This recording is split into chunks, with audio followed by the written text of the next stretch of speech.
Thanks, Matt. We've obviously had some roster movement that's been announced the last couple of days, and to Matt's point, just want to kind of echo the fact that unless something's been announced formally by the league office, we're just not going to comment about any players on our roster. So the one that was announced most recently was the mutual termination of Miguel Nazareth. We certainly wish Miguel well, and it's unfortunate it was more of an opportunity for him here. The reality is when we first pursued signing Miguel as our first,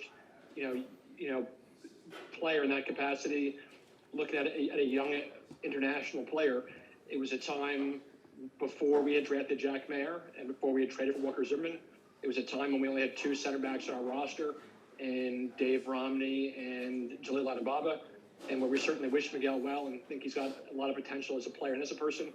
The reality was there just weren't opportunities for him to get his nose around the corner here, and we certainly wish him well going forward in his own opportunities. That's it for me. Thank you, Mike. We'll go now to Gary's opening statement. Well, it's always nice to get the group back together again. A little bit of rest and recuperation mentally and physically. We're pretty well versed with the whole IMG surroundings and setup here, which I think is very conducive to the work that needs to be done in these early stages. Group's come back in wonderful shape. There's plenty of testing in all clubs around the country at this point, and I've got to say I'm absolutely delighted with the way that the guys have turned up. And the last couple of days that we've had in far better conditions than we could have expected in Nashville have been very, very good. Really, really happy with the way things have opened up in this start of preseason. Thank you, Gary. We'll start with Ben Wright, then go down the line. Drake Hills and Tim Sullivan. Go ahead, Ben. Yeah, Gary, good to talk to you for the first time in a while. I guess my question is for both of you guys. Just looking back at last season and heading into this season, what are some of your goals for things that you can do, for things that you can improve on the field, or just goals in general that you want to try to achieve this season? Go on, Mike. First. I don't mind. I'm happy. Age before beauty. Does that mean it's me? Well, look, I think from the perspective of an off-season, a lot of things to digest and be happy about in terms of our regular season form. Improvements within the group. What are we after this year? Well, I'd have to say something close to what we've seen in the last year. I think the challenges for us and that have been put in front of us are quite monumental in terms of shifting conferences, travel that the group will have to undertake. So if we can maintain some of the sort of consistency as a team, defensively, and of course as a creative and goal-scoring unit, I don't think we'll be far away from where we want to be again come the end of the season. As far as individuals, there's two or three of the guys in the group that would have liked to have seen more playing time last year, and each and every one of those guys have come back in terrific shape and look like they've got terrific appetite to make a little bit of a mark. And if those guys that we've brought in and didn't get the football that they necessarily felt they should have can have an effect on the group, guess what? It will give us much more strength and I think competitiveness to endure what will be a difficult season. Gary and I met earlier today and talked about the idea. I mentioned with you guys a little bit, I think, after the Super Draft, about trying to put ourselves in a position from a roster construction standpoint to kind of weaponize our roster. From the idea, when you look at the amount of allocation money and other assets we've been able to collect, whether it's leaving spots open, whether it's international spots, which we have both use for players as well as to sell to acquire additional allocation money. We're in a position right now where one of our goals all along is to position Gary not only have a team to compete right now, but when an opportunity presents itself for him to need an upgrade or be freshened up, do we have the resource to do that? And really teams that have the kind of allocation money we normally have usually are expansion teams. So for us to be in position to have those kind of weapons available at our disposal to be able to add players at the right time, we're excited about that. And in regards to on the field, look, it's uncharted territory when you think about teams going into their third year. Having won playoff games each of our first 2 years, but even to be in position to be competing potentially for a third playoff appearance in 3 years. And, as Gary mentioned a little bit also, we want to be able to maintain consistency and kind of demonstrate the things we've done these last 2 years to show that there are things we can do all the time. And I think it's really kind of appropriate and intriguing that, our week one opponent is Seattle because, they are the flagship club in our league.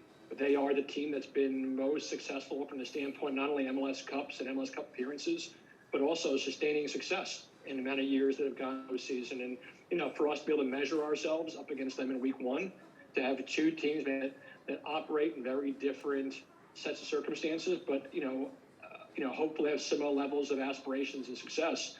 We'd love to be in a situation not only playing them week one, but to be in a situation we can be comparing ourselves to them year after year. Thank you, Mike. We'll go to Drake Hills and Tim Sullivan. Yeah, this question is for Gary. Good to see you again. Hope all is well down in South Florida. I wanted to ask something dating back to last season that you mentioned going into this season. Obviously, about the matter of options A or B. I think in the context with shape that you were mentioning and having one option and the other. Obviously, we saw last season that you were able to pivot from one to the other. And also another thing you mentioned was this season about taking a lot of those draws and making those wins. How do you present that to the group, and at what point does that start? Does that start at the beginning of camp? Do you wait until you've evaluated the group a little bit after preseason to instill in that? What does that look like in terms of making those adjustments for this season? Just a little bit of an insight maybe as to what our training program looks like and the foundational work that we try and achieve in these 6 weeks building into the season. There'll be video footage of ourselves and of teams that I've often referred to as mirror teams that will play in a very similar way to, our own desires that we can refer back to, we can use as, informational pictures, if you like, to help reinforce some of the good things that we achieved last year, and also to try and help each and every individual improve and take a step forward in their respective positions. That is wrapped up in the practical work, the physical work, and of course the relationship building that any team will have during the pre-season period of time. The considerations for us have to be looked at from scheduling standpoint. 8 games away from home from the very outset. Then we have a glut of home games because of that, from that middle period on. And in my own mind, there's some thoughts and feelings as to what the early part of the season could and should look like to give us a strong foundation, one that, is a platform to help us push on when we come back to our own stadium, and a situation that we all hope is going to inspire the players and we can make as much use of as we did at Titan Stadium. That's the main aim for all of us. But that in itself won't be easy because, we have some history at Titans now that we were able to draw on over a 2-year period. the hope is we can get off on a good footing when we open up on May the 1st. And as I say, give us hopefully give us a lift and a shot in the arm at a time when we'll need it. Then Gary, we'll go to Tim Sullivan, then Tom Bogert. Hello, Gary. Good to see you again. You are obviously very used to training and even playing without Walker, Anibal, Randall. Who are some of the guys, especially in a preseason situation with those guys playing for their nations, that you expect to step up and maybe kind of fill the roles, at least in the early training sessions as you prepare for next season? Well, to Mike's point earlier, we were having a chat after the training session, and circumstances offer up opportunities to other players when, under normal circumstances, you may not see as much training time in a particular position, working with a particular player. Guys like Sean Davis come straight into the group, and with Anibal, with his country, it's an easy transition into the group, and for him to see some of the clearer pictures of working with the other first team players around him. You can make that example of someone like Teal Bunbury, who comes into the group, who's obviously looking to put a very strong and successful front line under pressure from the outset. And when you've got a tighter group, it certainly gives those guys a better window to show themselves. And of course, probably the most important person, and I don't like sort of underlining people's names or situations, but this is Aki's first full pre-season with our group. And, the one thing that's been really encouraging is that he comes into the group when everyone's on a level playing field. He's coming in great shape. These first couple of days, which is a small sample size, we've seen a really encouraging aspect, not only to his game, but to everyone around him. And I feel like, the group, and of course himself individually, will have a big opportunity here to gain some much needed confidence in where this opportunity of his is going. So, I've been delighted. I think you can tell in the way that I'm talking, it's been a very nice opening for all sorts of people in these first couple of days. Then Gary, we'll go to Tom Bogert, then Claudio. Thank you. Gary, this one's for you. I know that Drake already asked something on this topic, but just going to like tactics and formations and whatnot, with not to oversimplify things, but the assumption I suppose would be that the three at the back would be, I guess, first choice, or something that you guys are working on as a preferred formation. And I guess with that, guys, traditional wingers like Alex Muil and Hanwala Bwan are should we be expected to see them, I guess, get reps or chances at either wingback position in preseason? I think it's a fairly decent question. In terms of structure and shape, it wouldn't take a rocket scientist to really look at our stats and competitiveness within that 3-4-3 shape. It also gave, as we spoke on numerous occasions, Hanny and Randall, CJ in particular, the opportunity to express themselves. So that shape, that template, is one that will certainly be used and looked at in these early stages.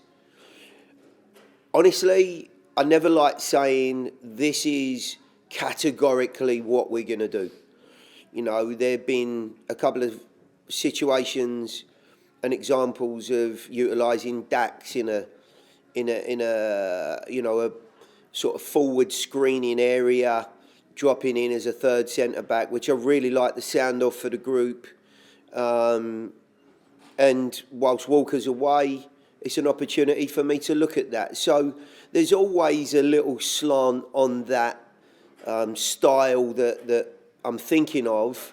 And of course, depending on the opponent, it can have very different effects on any game. As far as the individuals go, we've already spoken about opportunity. it is definitely a time to look at guys like Alex in an extended view in a wing-back role. I do honestly think that someone like Hanwala is extremely well suited to the roles that Hani and Randall will play within the team. The challenge, of course, is that you're looking at two exceptionally good players, one of which is an international and the other one should be. Now, it's certainly not easy to break into that in that area of the field because of the creativity and goal scoring necessary for the group. But I've got to tell you, the abilities of the person we're talking about are there to see. He's enthused and he's very much excited about the challenge in front of him. Thank you, Gary. We'll go to Claudio, then go around to Ben Wright for the final round of questions before we get to Sean Davis. Thank you, Matt. Hello, Gary and Mike. I guess I have a couple questions for each one of you. Mike, first of all, when can anybody say that a team, from your perspective, is close in terms of what other possibilities of players you could bring into? Is there any position that the team might be looking for to kind of reinforce it? And then for Gary, Gary, you come from the West Conference. Actually, that's where you won your championship there with the Colorado. How much that conference has changed since then, and why is it that there's a perceived, which I don't agree with? I think every MLS team is tough, anyways, no matter where they come from. Why is it that concession, especially in the fans, that things might be getting harder for Nashville going into the West Conference than it was in the East? Thank you, guys. You have a good day. Go on, Mike. Sure. Well, Claudio, first off, thanks for the question. And, it's interesting when I see members of the media talk about what our team needs, and I think the idea of added punch up front. We were one of the leading scoring teams in MLS this past year and really returned everybody intact. So, I think it's a little short-sighted, maybe a little naive too, but I can appreciate the idea of wanting to have DP, shiny toys to point to. And, I think, as Gary mentioned, the opportunity to see Ake in a full preseason, to have him integrate at a time maybe with Randall's out of market with the national team, to see him play with the likes of Hani and CJ and Teal rotating all together, that's been really encouraging. And, but for us, we're always looking to try to make sure we have as many different scoring options as possible. I love the idea of trying to give Gary as difficult a time as possible to pick his team because he's got so many options. So I think for us, we've got a pretty diverse attack right now. But for us, it's always something we always continue to kind of freshen up. We also traded a player in Alistair Johnson this past year, who's this past offseason, who played quite a bit for us in the right flank each of the last 2 years. And, as Gary mentioned also, you have some guys like Alex Wheel who've played an awful lot for us in some really important games over the last 2 years. And, where we feel like we're pretty well stocked in that role also, we'll always try to kind of see what needs to be freshened up. And, it could be those roles, but the reality is, we're in a position right now where as we get moving along, if there's any area that Gary feels like we need to kind of freshen up, we have the ability to do that. Gary? Yeah, Claudio, it's always interesting to listen to the opinions that people have about the two conferences. And I do think there are some differences fundamentally between the two leagues. When you look at really the construction of the Eastern Conference, teams like Red Bull and DC, their style of play, that upwardly positive, pressing, aggressive fashion, Philadelphia of, over the last 3 or 4 seasons, been very successful with the way that they go about their business. And I don't think anyone would say they were possession-orientated teams, but very, very effective in what they do and still very aggressive. Whereas, you get the opinion, and when I look at the games in the Western Conference, there's a more strategic and possession-orientated feel to that, especially the further west you go. Is that due to the climate? Is it due to the, just the makeup of the teams? I don't know. But as you start to come into the sort of Midwest areas with, Kansas and Minnesota, you're getting back to what I might class as a more Eastern-looking divisional team. Now, the simple fact is, both divisions are very, very tough to play in. The challenge for us on this occasion, playing in the Western Conference, having had 2 good years in the Eastern Conference as a brand new franchise, is that there are a lot of there's a lot of appreciation of the teams that we've already played against. I think we've earned a little bit of respect. I'm not going to overdo the respectful chatter because I might be speaking out of turn, but I think we've earned a little bit of respect with what we've achieved and how we've gone about our business as a brand new franchise. That respect counts for something when you're playing against talented and capable teams. We've earned the right to, to put a little bit of doubt and a little bit of fear in people's minds, what we're capable of in the Eastern Conference. When we go to the West, I can count on one hand the teams that we've run into, and the majority of those teams we will have changed quite dramatically since we played them early on in our very first year. So not only have we got to get used to their style, there's a completely different look and feel to those games that we're going to undertake for the majority of the season. Throw into the fact that, there's some tremendous travelling and logistical question marks for the group in the way that we prepare for games, the time zone changes, and then, of course, the recovery for the next game. So, for all of those reasons, this will be a very, very different season to the last 2. Of course, throw into the equation a new stadium and 8 games away from home to begin with that we haven't experienced. So, have we got the moral fibre and the discipline to deal with that? Absolutely. But it'll certainly be a challenge. Go ahead, Ben. Yeah, I guess I have another one for both of you. But Gary, I guess if you want to take this one first, we're going to talk to Sean here for the first time. Can you just tell us a little bit about, I guess, what made him such an attractive option in free agency, and then what you've seen from him early on here in preseason? Well, quite honestly, I think if I threw that question back open to you fellas and said to you, look, if you had to pick a midfield player for this Nashville group, having seen what you've seen out of the first 2 years, what would some of the qualities be that you would like to bring to this team, or you believe this team should have in that central midfield area?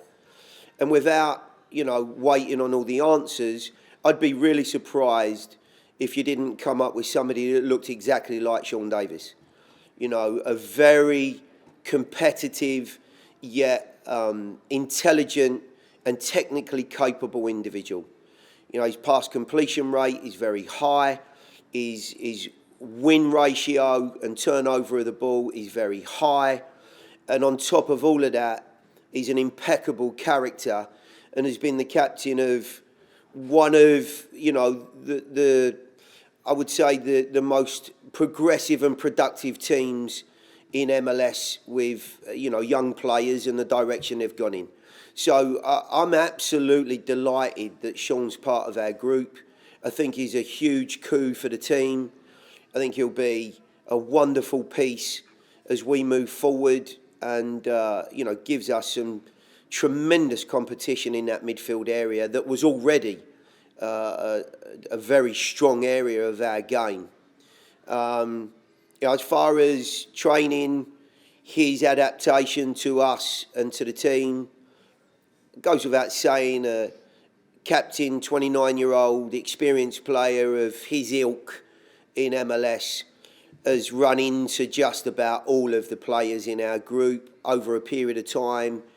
I think I'm right in saying that someone like Alex Mule is a very close friend of his from years gone by, and the New York pathway. It's been a seamless move, and the work that I've seen already, although a small sample size, just reinforces what I felt and looked at prior to his arrival. Go ahead, Tim.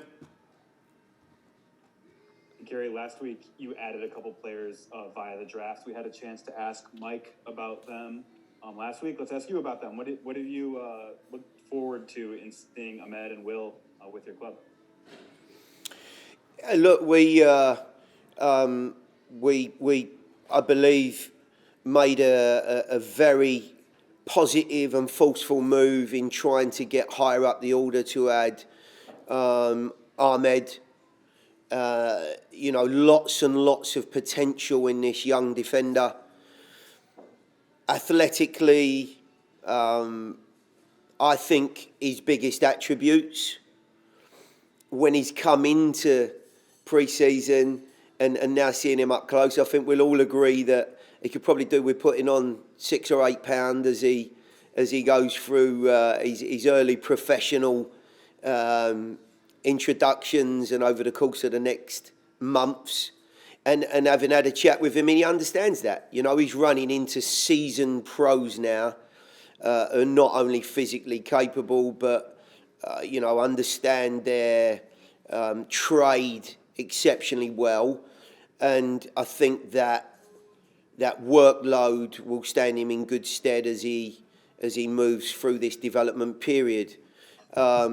As far as Will's concerned, I've got to be honest, I've not seen a huge amount of him in training. He's been over with Matt Pickens and the goalkeeper Core to get through a lot of their foundational work. But a very agile goalkeeper, quick feet, lots of athleticism. Strangely enough, a little bit outside the usual mould of sort of 6'5", 6'6" goalkeepers that we got. But as far as an addition to the group, a very positive one.